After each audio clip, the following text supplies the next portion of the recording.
দৃশ্য এক জুবিন সমাধি ক্ষেত্ৰত উৰে নিশা হাজাৰ হাজাৰ লোকৰ ন্যায় বিচাৰি হাহাকাৰ।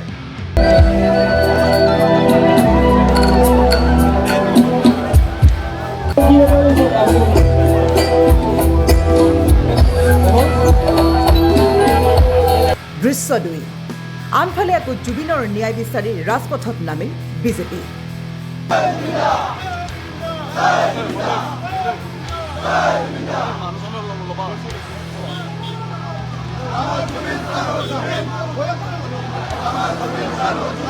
দৃশ্য তিনি হাজাৰ হাজাৰ ৰাইজৰ শ্লোগান চৰকাৰৰ বিৰুদ্ধে।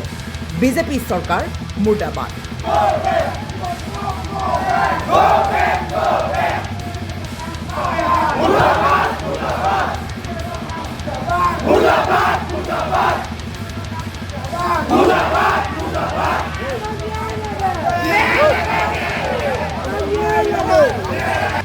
দৃশ্য চাৰি আনফালে আকৌ চৰকাৰৰ শ্লোগান আমাৰ জুবিন প্ৰাণৰ জুবিন।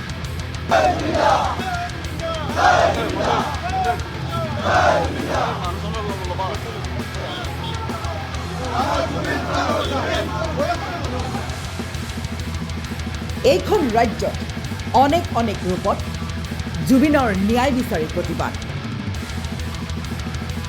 তিনি চাৰিটা অনেক অনেক দৃশ্য নিশ্চয়কৈ দেখা পালে। এফালে যদি ৰাইজে কৰিছে প্ৰতিবাদ, আনফালে বিজেপি কৰ্মকৰ্তাই কৰিছে প্ৰতিবাদ। এফালে জুবিন সমাধি ক্ষেত্ৰত হাজাৰ হাজাৰ লোকৰ প্ৰতিবাদ, আনফালে ৰাজপথত বিজেপিৰ প্ৰতিবাদ।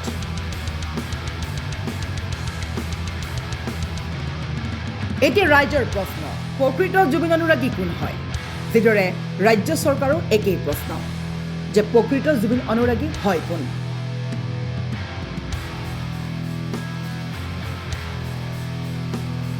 জুবিন সমাধি ক্ষেত্ৰত থকা বা বিভিন্ন স্থানত আন্দোলন কৰা সেইসকল নকল অনুৰাগী নেকি? জুবিন গাৰ্গৰ বহুত নকল অনুৰাগী ওলাইছে। এছামে জুবিন গাৰ্গক ৰাজনৈতিক হাথিয়াৰ হিচাপেও ব্যৱহাৰ কৰিছে। আমি বিচাৰিছিলোঁ যে কংগ্ৰেছ দলৰ এজন জ্যেষ্ঠ ব্যক্তি জুবিনৰ সমাধিত আমাৰ লগত থাকক, অন্ত্যেষ্টিক্ৰিয়াত আমাৰ লগত থাকক। যোনে নহওক, প্ৰিয়ংকা গান্ধীয়ে হওক, ৰাহুল গান্ধীয়ে হওক, কোনো আপত্তি নাছিলে, কাৰণ এইটোতো অৰাজনৈতিক। আজিও আহিছে, আমি ভাল পাইছোঁ। খালি 28 দিনৰ পিছত আহিছে, সেইটো আমি মনত ৰাখিব লাগে। ভূপেন হাজৰিকাৰ ক্ষেত্ৰত একেবাৰে নাহিলে, জুবিনৰ ক্ষেত্ৰত যি নহওক 28 দিনৰ মূৰত আহিব বুলি শুনিছোঁ। অলপ ইম্প্ৰুভ হৈছে অসমৰ ক্ষেত্ৰত, কিন্তু কংগ্ৰেছৰ ঘড়ী এতিয়াও 28 দিন পিছতেই দৌৰে। আমাৰ হিয়াৰ আমঠু জুবিন গাৰ্গৰ ক্ষেত্ৰত 28 দিন পিছত ঘড়ী কাটা চলাটো অলপ দুৰ্ভাগ্যজনক বুলিয়ে ক'ম। তথাপিতো দেৰ হয় দুৰুস্ত হে, দেৰিকৈ হ'লেও আহিছে। গতিকে আমি অইন দিনাখন আহিলে মই কিবা কিবি বেয়াকৈ কওঁ, কিন্তু কালি যিহেতু জুবিন গাৰ্গৰ কাৰণে আহিছে, মই স্বাগতম জনাইছোঁ। মোকো যদি মাতে সেইখিনি সময়ত আপুনিও থাকিব গৰিমা গাৰ্গৰ ওচৰত, ময়ো যাব পাৰোঁ, কোনো কথা নাই। ৰাজ্য চৰকাৰে এনে মন্তব্য কৰি এবাৰ জুবিনৰ গান নুশুনা, জুবিনক লৈ অলপো জ্ঞান নথকা, মৃত্যুৰ পিছত জুবিনৰ আদৰ্শক অন্য এটা প্ৰেক্ষাপটত প্ৰতিষ্ঠা কৰিবলৈ চেষ্টা কৰা নকল অনুৰাগীৰ বিৰুদ্ধে ৰাজ্য চৰকাৰে উলিয়ালে এক বৃহৎ অভিযান। নকল অনুৰাগীৰ বিৰুদ্ধে প্ৰকৃত অনুৰাগীক একত্ৰিত কৰাৰ লক্ষ্যৰে এইবাৰ ওলালে 22 অক্টোবৰ বুধবাৰৰ পৰাই বিজেপিৰ অভিযান। জুবিন গাৰ্গৰ মৃত্যুৰ ন্যায় বিচাৰি এইদৰে হাহাকাৰ ৰাজপথত বিজেপি কৰ্মকৰ্তাৰ। ৰাইজৰ প্ৰশ্ন, তেন্তে প্ৰকৃত অনুৰাগী কোন? সমাধি ক্ষেত্ৰত উৰে নিশা কান্দি কান্দি জুবিন গাৰ্গৰ ন্যায় বিচৰাসকল প্ৰকৃত অনুৰাগী, নে ৰাজপথত ওলাই অহা কৰ্মকৰ্তাসকল প্ৰকৃত অনুৰাগী? তাকে লৈ এতিয়া প্ৰশ্ন ৰাইজৰ। ৰাইজৰ আন এক প্ৰশ্ন, ন্যায় দিব কোনে? আমি সকলোৱে বিজেপি চৰকাৰৰ ওপৰত নিৰ্ভৰশীল। আমি সকলোৱে আশা কৰি আছোঁ চৰকাৰে ন্যায় দিব। যদি চৰকাৰ প্ৰতিবাদত নামে তেন্তে ন্যায় দিব কোনে?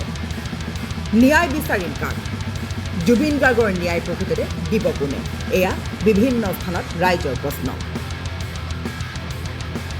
কেইদিনমানৰ পূৰ্বে লুৰিজ্যোতি গগৈয়ে কৰিছিলে এক বিস্ফোৰক মন্তব্য যে ৰাজপথত যদি বিজেপিৰ মন্ত্ৰী বিধায়কে প্ৰতিবাদ কৰে তেন্তে কেইদিনমানৰ পিছত হয়তো SIT দল, CID দল আহিও প্ৰতিবাদ কৰিব।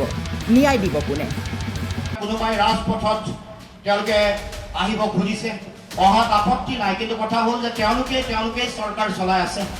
গতিকে তেওঁলোক যদি ৰাজপথত আজি আহিব লগা হৈছে ন্যায় বিচাৰি, কাইলৈ ভগৱানে নকৰক CID আৰু SIQ যদি ৰাজপথত ওলাই ন্যায় বিচাৰি, তেতিয়াহে হাহাকাৰ কথা হ'ব, ডাঙৰ কথা হ'ব। মই গতিবিধি ভাল দেখি থকা নাই, সেইকাৰণে কথাটো কৈ যাব খুজিছোঁ। জুবিন দাৰ লগত ৰাজনীতি নকৰিব।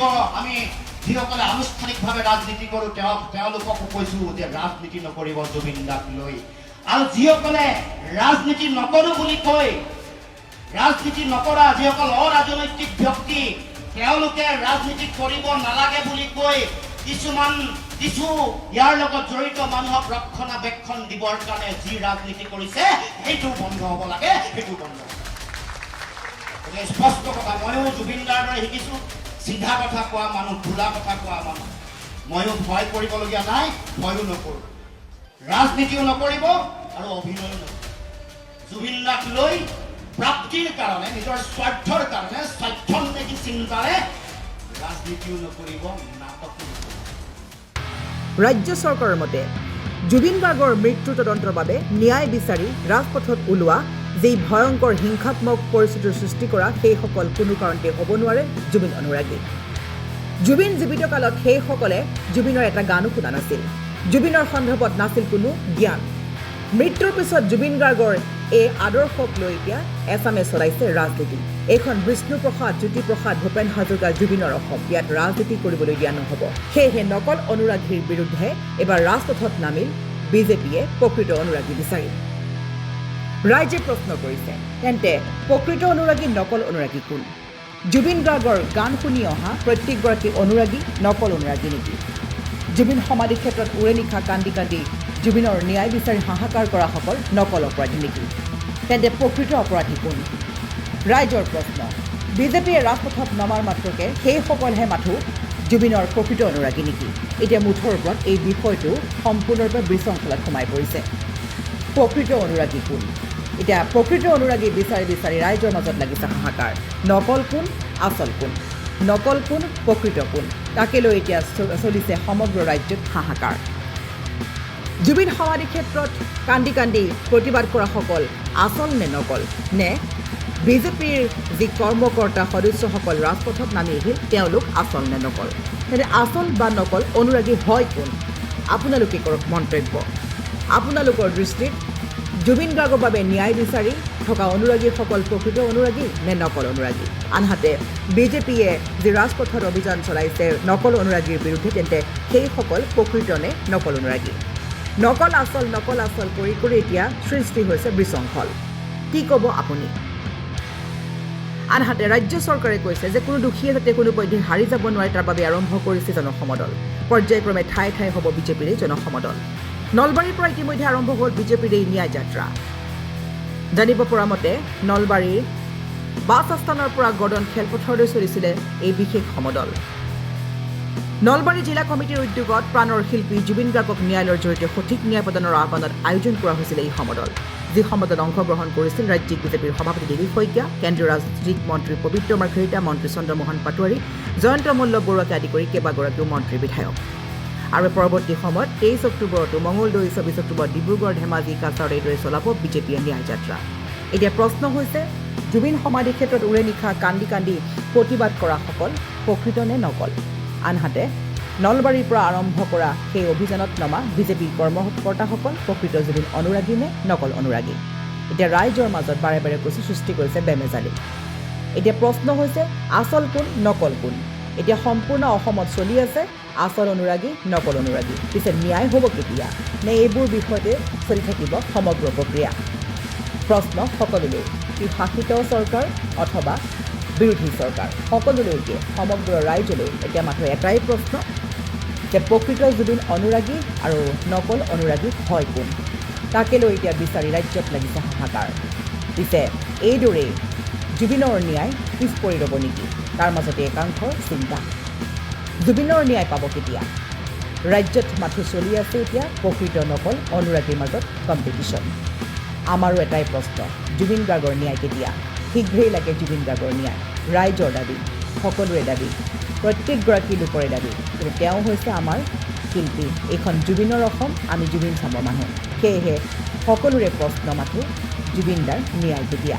সেয়া শাসিত চৰকাৰে হওক বা বিৰোধী চৰকাৰে হওক অথবা ৰাইজেই হওক, সকলোৰে মাথোঁ প্ৰশ্ন, ন্যায় পাম কেতিয়া? এতিয়া আমাৰো প্ৰশ্ন, জুবিন গাৰ্গৰ ন্যায় পাম কেতিয়া? মতামত আপোনাৰ।